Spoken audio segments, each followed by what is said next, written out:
I've seen dead ends and infinite space. I've seen 360 degrees of tomorrow, and for once, lived to tell about it. Because I've got the ultimate fighting machine. Welcome to Remember 64, where this week we head to a galaxy far, far away.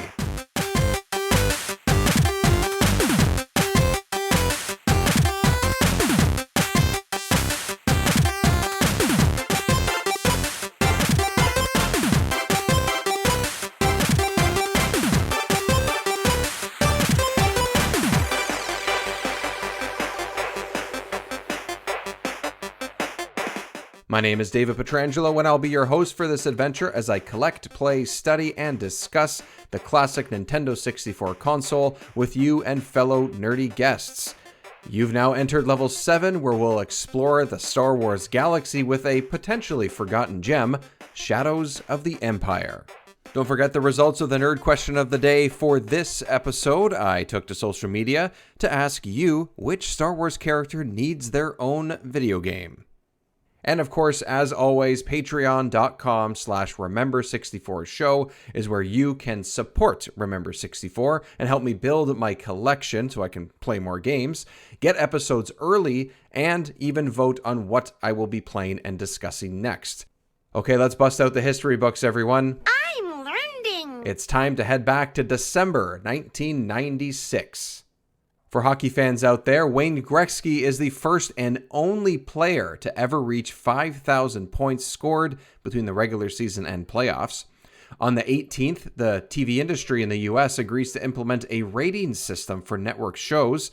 Just 2 days after that, on the 20th, Scream is released. And on December 3rd, Star Wars Shadows of the Empire is released in North America. Now, Luke Skywalker goes undercover with Soldier of Fortune Dash Rendar as he rips through space in his battle-transforming Outrider. But can they stop Slave One in time? It's the ultimate ships for the ultimate battle. Dare to enter the shadows. Star Wars Shadows of the Empire. Figures and vehicles each sold separately from Kenner. Like many Nintendo 64 games, work on this game in particular began in 1994 as dev kits and specs were being sent out to studios who were set to make games for the first year of the Nintendo console. LucasArts began crafting the game around Dash Rendar, who was also featured in the comic series that will release alongside the game. Taking place between Empire Strikes Back and Return of the Jedi, that blank spot was filled with a story that became the focus early on, but gameplay is largely where the developers hit bumps in the road. You'll hear us talk about that in just a few moments in our chat. Using a previous engine to craft levels, LucasArts was eyeing up to 20 of them for the game, but due to the Nintendo 64 cartridge limitations, Nintendo said they could only fit 12. Eventually, that was cut down to just 10 in the final product. Over a year before the console was released, developers were given a prototype controller to work with. It featured a modded SNES gamepad with a joystick. And until the fully featured N64 3-armed controller was available, that's what they had to use. And they weren't the only ones doing this, of course, but it is pretty wild to think about. Motion capture was also a goal for the team, but due to hardware limitations once again, all the work that was done at Industrial Light and Magic, if you don't recognize that name, that's the company that also works on Star Wars movies and many others. It was started by George Lucas himself. All of that had to be scrapped. Another thing you'll hear us talk about in a moment is the music. Sadly, the John Williams score could not fit properly on the cartridge, so in order to fit the 12 megabyte game into it, 15 minutes of music in total was squeezed in. All in all, Shadows of the Empire was still a large success despite some of these downfalls. In its lifetime worldwide, it sold 2.6 million copies, good for 18th on the N64's all-time list. Alright, Nintendo nerds, let's chat about playing the game and our memories of it.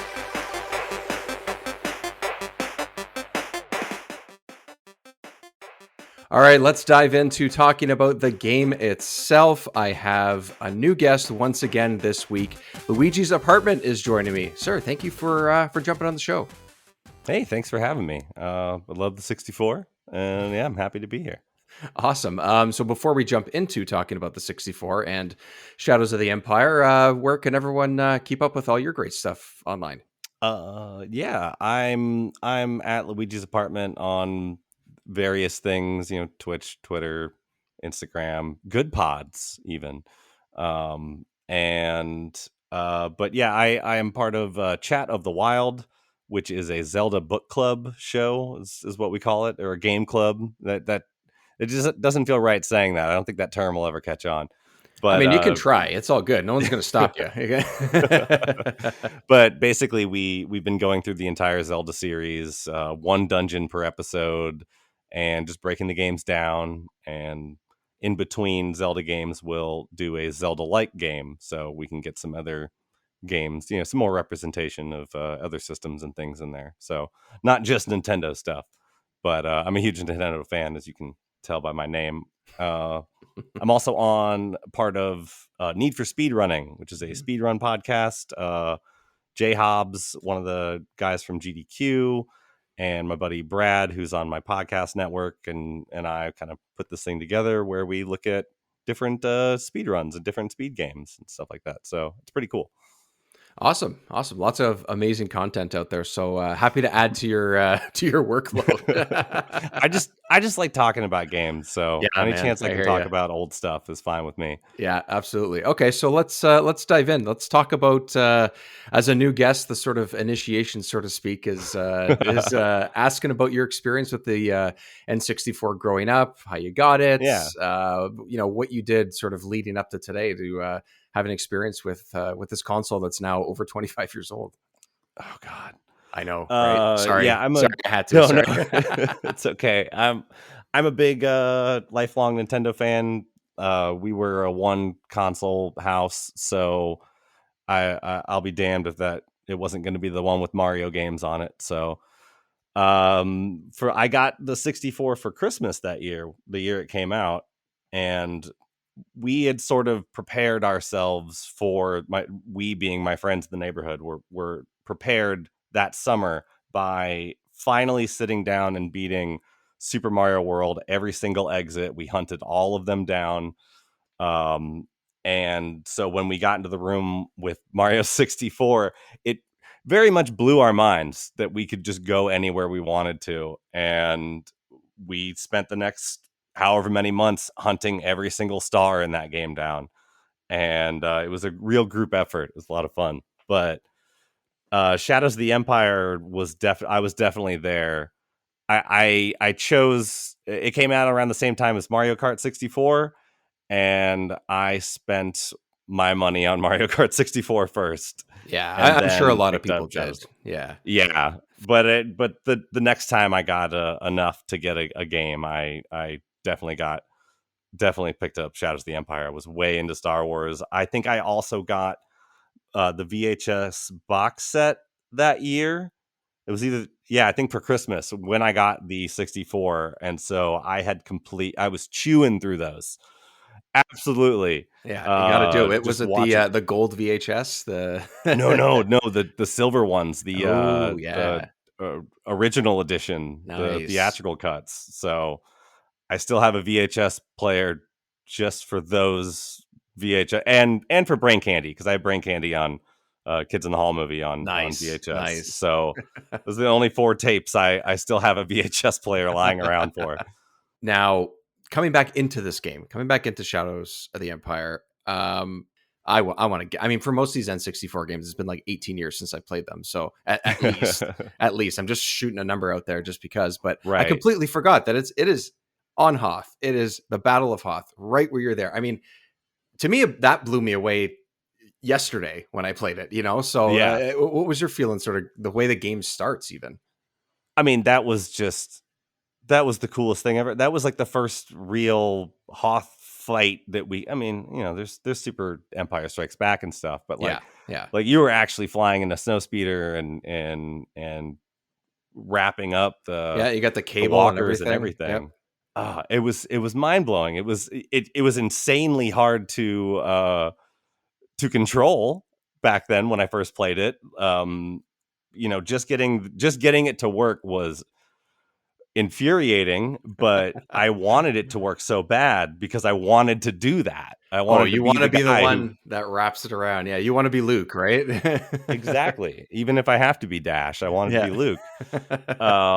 So like my friends and I were huge Star Wars fans, so we kind of had an idea of what Shadows of the Empire was. I think I had read some Star Wars books at that point, Mm-hmm. but my friend picked up Shadows of the Empire after we had played this game, and I read through it, and I mean it's fine. Yeah. I think that the period between Empire and Jedi was so legendary to me because my mom's favorite Star Wars movie was Empire Strikes Back, and she drilled into me just how awful it was to wait 3 years to find out what happened to Han. And so like I just grew up with that knowledge. Like I just my whole life that was a big deal. Did she make you So- wait 3 years to watch those movies as well? No, and I sort of tried to pull that on my partner when I first showed her Star Wars 1. I was like, no, you have to wait a while to make it worth it, and that ended up being a really bad thing. She has still not seen Empire now, so Oh, God. she's like, oh, I would have been into it if you immediately moved into the next one. I'm like, Oh, man, no. Oh, no. I messed up. Oh, no. I'm dumb. Now, you mentioned the controls for it, and I think that's something that it's something that a lot of people I've seen online with old reviews and stuff that is a problem with the game. You know, I actually found that first Hoth level flying around and some of the space battles that are pretty minimal, but you spend a decent amount of time on Hoth anyway. They're not that bad. You know, I don't think that those controls are all that bad. It is a little bit tricky. It does take a little bit of getting used to when you wrap the cable around the walkers, but I think it's when you get out of the ship that you sort of notice the clunkiness of it. I don't know if you felt the same way. Yeah, I definitely I would replay this game a lot, and I would play the vehicle levels mostly. Yes. When I went back to it. Yeah, even as a kid, because once Rogue Squadron came out, it was over. I was like, all right, here, this is what I wanted. This is what I wanted the whole time. So I think either that or some of the later levels where you get a jetpack, I would play those a lot. Not Gaul Spaceport. I don't know if I've ever actually beaten Gaul Spaceport before. I left the game at my grandma's house because I would go over there on weekends sometimes. And Right. I think my aunt babysat for a couple kids and found the game, and I came back and Gaul Spaceport had been beaten. And I was like, oh, thank God. I've been working on that for like a week and I couldn't do it. Did you complete it in the years where you were sleep gaming or something? Like, you didn't remember? like, did I do this? I was like, it had to be those kids.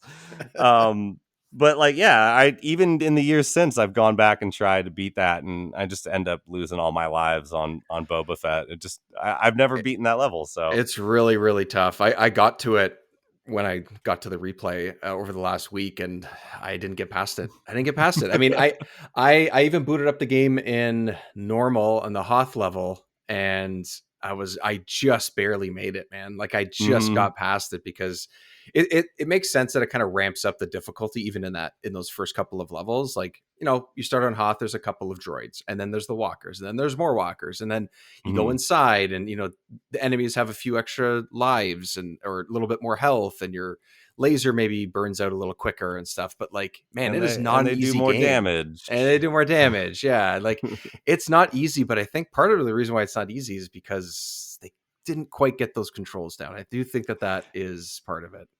It is a very loose, floaty, slidey game. Yeah. The jumping and platforming rough. is the roughest part by far. Yeah, by far. It's not all that.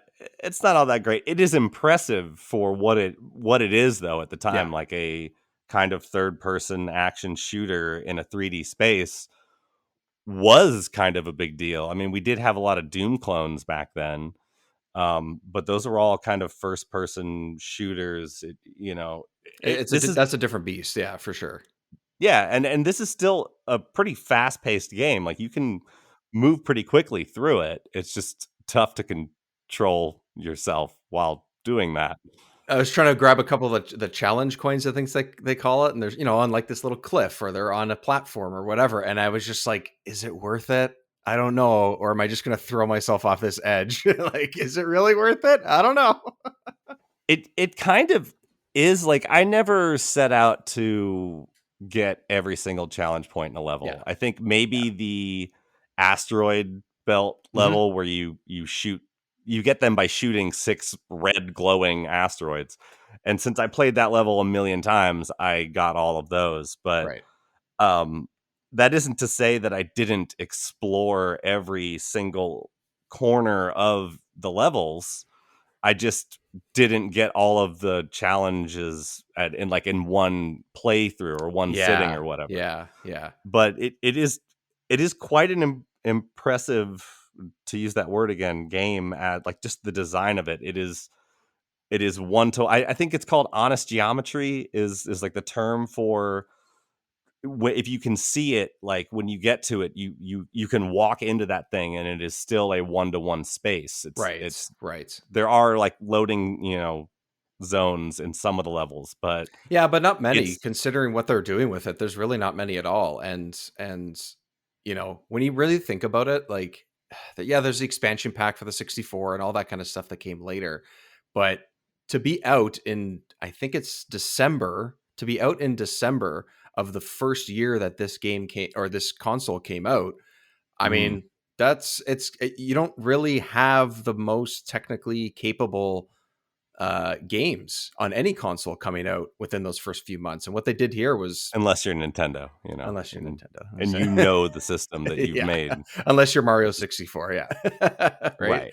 But you're built right. The system and the controller around your launch game, right? Exactly, right. exactly. Yeah, and this has a little bit of a complicated history of how it got built. They were trying to do the music, it didn't quite work out. They were trying to do the controls, it didn't quite work. Like, there was a lot that they wanted to stuff into this game, and I think for the most part, despite our hesitations with it, I think for the most part they pulled it off. I don't know what you think. You can't read the crawl, once it gets above 40% of the way up the screen anymore. But yeah, I think they managed to make something really interesting. Is a weak word for what it is. I'm also saying impressive over and over again. I don't know. Well, here, I'm going to look up the synonym for impressive. Yeah, I'm not going to. Let's see. So I think Golf Spaceport is a good example. Tim Rogers, when he was making stuff for Kotaku, made a video about that level and just how you start inside a ship that you walk out of and it's still there, and like just how big that level is. But when you see the giant building where the jetpack's at the top of, you start out at the bottom of it and you look up. When you ride an elevator, that elevator goes through that building, that geometry. And just to like it was kind of mind blowing back then to just have a game like that. And right now all games are somewhat like that. Somewhat anyway. It's not just impressive, it is awe-inspiring, spectacular, grand, awful, stirring, or potentially majestic. There you go. So we could use any of those going forward. Yeah, it's funny that the music. Yeah, I didn't know that they like had trouble getting that to work. And they were going to go with their own soundtrack. Exactly. They basically made their own soundtrack. Yeah. And they wanted the tracks to be longer, but they couldn't because the cartridge could only hold so much, like there's a lot, it's music. Terrible. Yeah. The music is there. It's recognizable. It's still Star Wars, all of that. But, it's a shame that the tracks are very short and they repeat themselves. Right. So it's hard to nitpick with something like that, but with Star Wars, it's more iconic. So maybe that's why it's more recognizable. Yeah. And those loops are definitely burned into my brain. I know them very well. Some of them are songs from Empire. Yeah. And so those tracks, I'm just like when I watch Empire, like they're very, I know them intimately. And then the songs from the game itself. Yeah. Those levels are long and you hear that song repeated a lot. Yeah. Yeah. That's the disadvantage. Owned I never owned the soundtrack though. I never looked. I never really read comic books, so I didn't read the comic book that went along with this. But this was like a whole big project that probably should have been a movie, but I assume the actors, I don't know, they probably couldn't have gotten, Mark and Carrie for it or something. I don't Yeah, know, maybe but something like that. Yeah. But you know what? It's in a way it's a little bit of what Disney and Star Wars are doing with the TV shows now is what you could see with this type of story, right? I mean, it was a comic book for a little bit and then it was the game but this is exactly what they're doing. They're filling in the blanks, right? So to do this 25, 26 years ago is, I don't know, that itself is impressive to me. It's just the fact that they went for it. Yeah, he feels kind of familiar. He kind of feels like he's Han Solo a little bit, and his ship is somewhat similar to the Falcon he's and a all that. But stand-in. yeah, but that's Yeah. fine. There's nothing It's wrong like a with Falcon crossed with a B-wing. that. Yeah. But I hear it was supposed to fold out just like a B-wing, but they didn't do that. That'd be cool. Yeah, exactly. So, I think that to me, a lot of people are saying that, I wish I had something new from Star Wars. I wish I had something away from the Skywalker saga, which I don't disagree with. But if you're going to get something that is at least tangentially related to the Skywalker saga, like they should do this. I want to see This would be cool. I think it'd be awesome. I think they probably won't, because then you have to cast young Luke and young Leia. Yeah.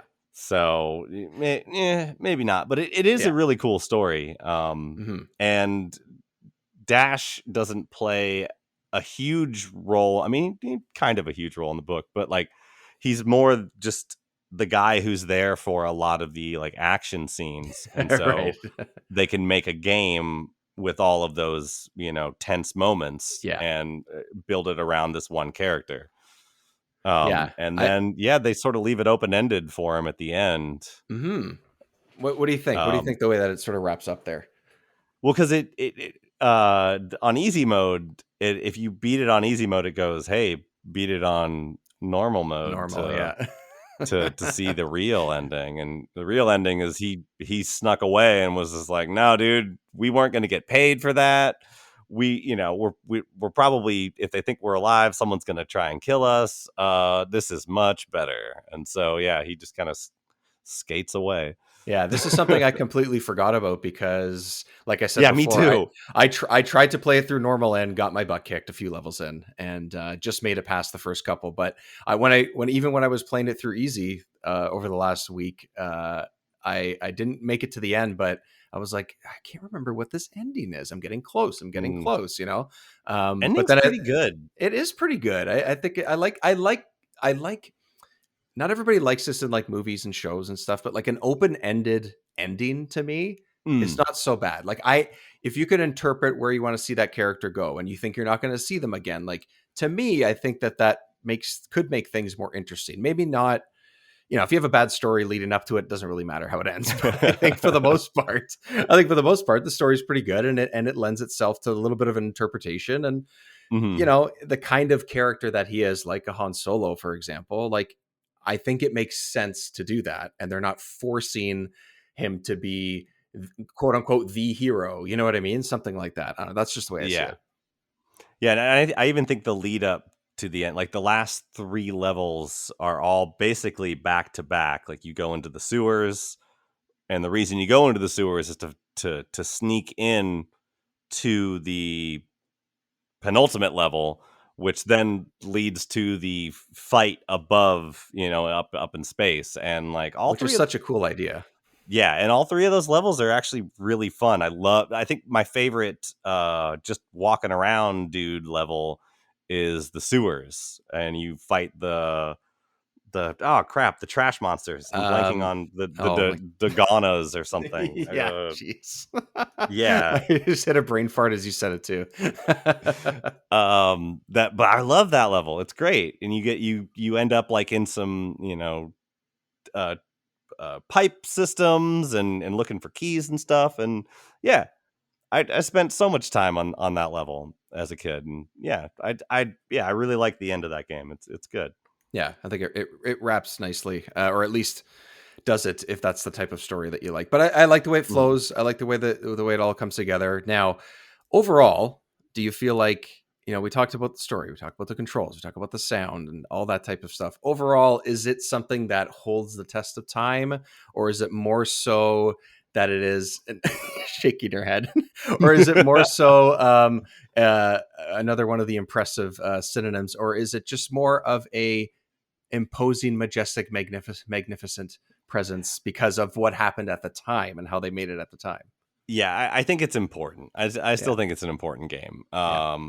Just that being in a 3D space, like Mario 64 is a massively important game, but LucasArts was clearly working off of something like that too. They're like, this is what we can do with this. Let's make something out of it. And yeah, Mario 64 has plenty. You run into the castle, but it's not you running around the castle. There's a loading zone, and then you're in a giant space. Right. Whereas Shadows of the Empire would look at Peach's castle, and then you would step in there, and it would be exactly the same size as what it was. It's a constant thing, and so just that is pretty cool. And I can't stress enough how incredible that was back in the day. And if you can, skip the train level.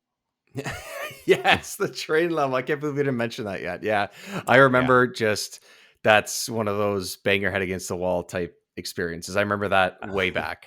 Having, like you mentioned, your friends and you guys made your way through Mario 64 and Super Mario World and all that. And I remember I never owned this game as a kid, but I played it a lot at one of my friends' places.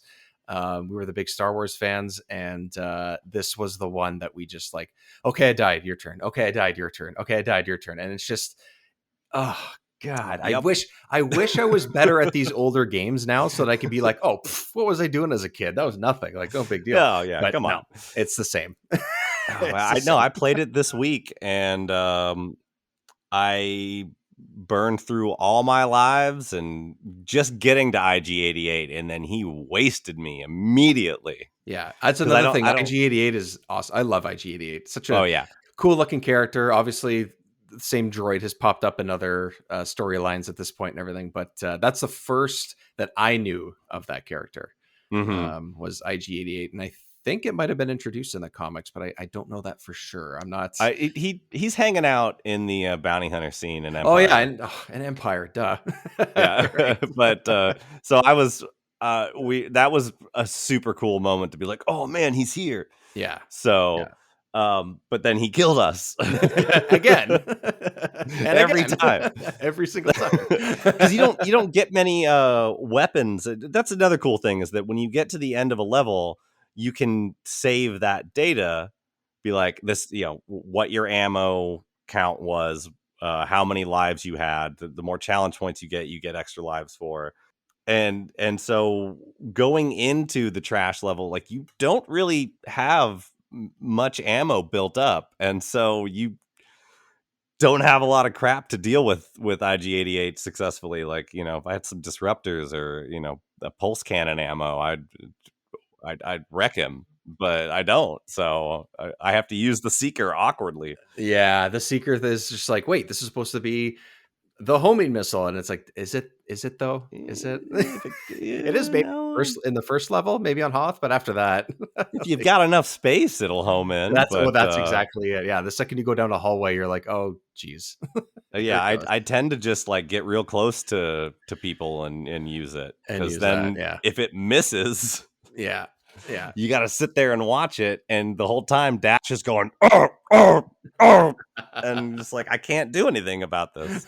Sorry, man. What do you want from me? Well, it's a shame. Like you said, I think it is still an important game. I think it is still something that stands out. And I don't know, to me, I think if you're a really diehard Star Wars fan, it's worth a try. I don't know that you're necessarily going to get too far, because it might be a little frustrating control wise, or if you play it on a harder difficulty, it's just going to be very difficult. But I do think that looking back on it, it still does make sense to at least give it a shot. If you have an N64 and you want to pop in the cartridge. You can find it for not super expensive out there because it was a very common game and it's not super rare or anything. It's an early early game, so a lot of people bought it. Exactly. And it said Star Wars, so a lot of people bought it, right? So yeah.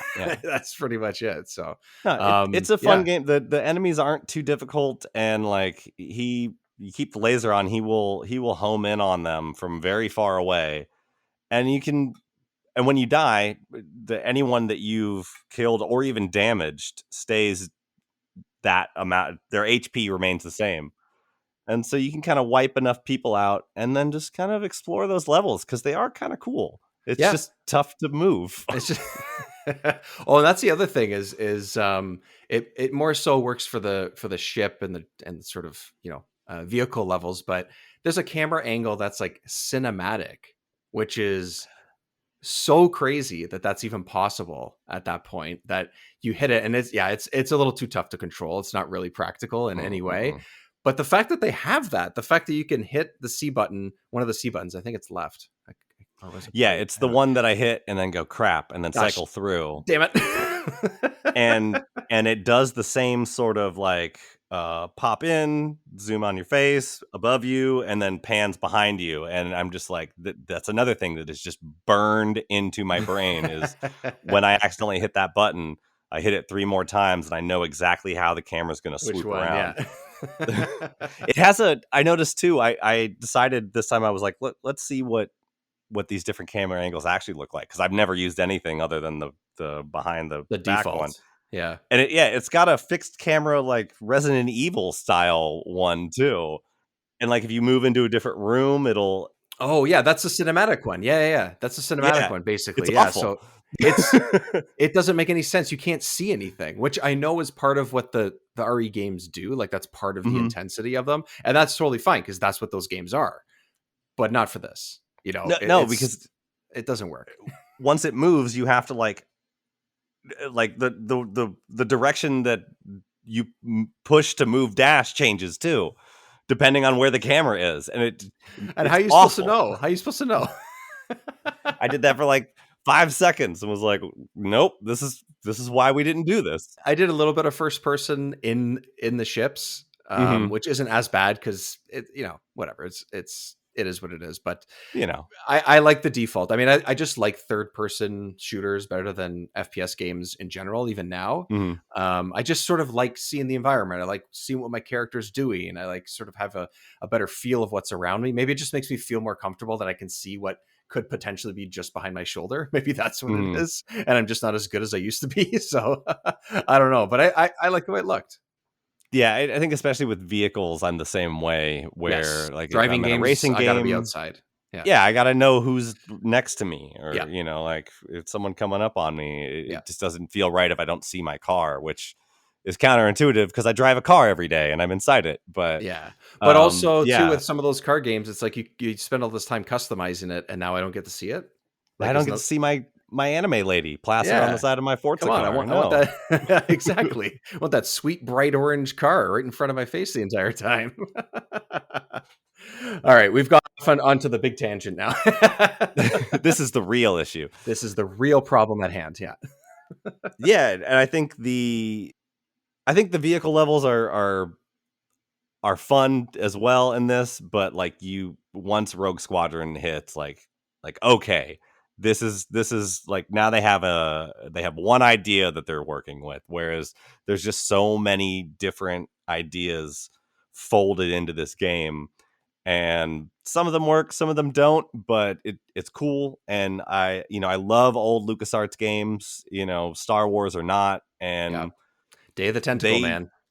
Yeah. Oh, dude, that is by far my favorite Scum game. Love Day it. of the Tentacle's the best. Oh, float over here so I can punch you. Nice. That's good. But yeah, so like they were trying stuff and they made something really cool. Yep, exactly. Yeah, exactly. So we'll get to Rogue Squadron at some point. I'm gonna definitely be playing that. I have it sitting in a pile right beside me, anyways, of my cartridges. So it's coming up for sure. So, but until that time, sir, thank you for joining me. Absolutely. Thank you for having me. Yeah, just a quick reminder: where's everyone gonna be able to find your stuff? Hey, I'm at Luigi's Apartment on Twitch and Twitter and Insta. I'm on Chat of the Wild, which is a Legend of Zelda book club podcast, part of the HyperX podcast network. And you can also follow Need for Speedrunning at NF Speedrunning on Twitter and Insta. And we just put out an episode about Final Fantasy X. Yeah, that is a long game. I was gonna say, yeah. it's our first of we're doing these pit stop episodes, we're calling them, where for the usual episodes we actually go watch a 30 to 60 minute speed run and then talk about like how, the watchability of it and how it kind of works and stuff. But for these, we've been wanting to do things for longer games or off topic sort of things, and so this is our first one on that. And we got Dave Stereo in to talk about all things Final Fantasy X speedrunning. So awesome.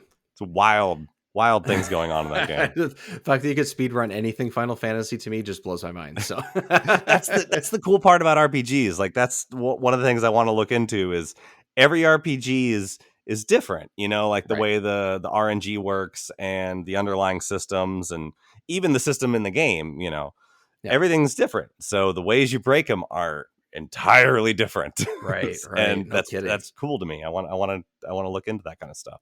Awesome. All right. Well, everyone can find you there and some cool different stuff to look forward to as well. Thank you again for joining me on the show. Absolutely. Thanks for having me.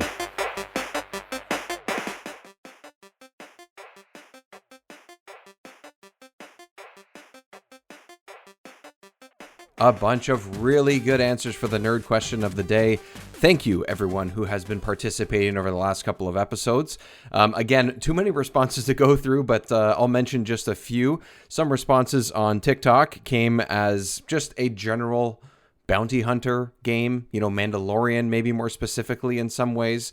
We did have a couple of answers on Twitter that said Mando as well, along with Grogu. Thrawn was an interesting choice. And I will say for sure and name the Multiverse of Badness podcast, who responded on Twitter and saying Cobb Vanth. And the reason why I'm pointing that one out in particular is because that is actually the first character that I thought of when I asked this question to you. Also, another funny response I had on TikTok as well was from Leftover Soda that said a gonk droid. Thank you again, everyone, for listening to the episode, and thank you to Luigi's Apartment for joining me as well. Make sure you check out his great stuff. And just a reminder, once again, patreon.com/Remember64Show, where you can get all of these episodes early, and you can be a part of the show as well and help shape what games I play and talk about next. You can always email me as well, remember64show@gmail.com, and find me at Remember64Show on Twitter, Instagram, TikTok, and on Twitch as well.